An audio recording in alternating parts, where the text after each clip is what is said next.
আপনি কি জানেন বাংলাদেশে আজ আমরা যে ভ্যাট বা মূল্য সংযোজন কর দিই তার পেছনে কার হাত ছিল? কেন তাকে ভ্যাটের স্থপতি বলা হয়?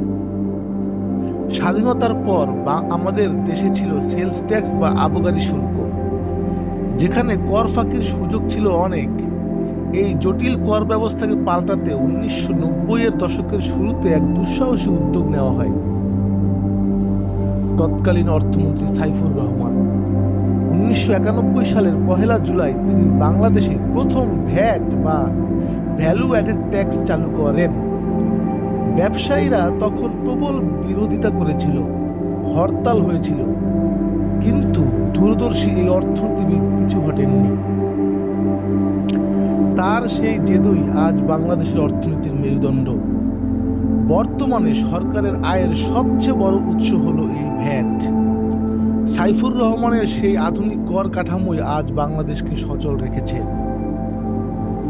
অর্থনীতিতে তার এই অবদান আপনি কিভাবে দেখেন? কমেন্টে জানান। আর এমন আরও অজানা ইতিহাস জানতে সাবস্ক্রাইব করুন।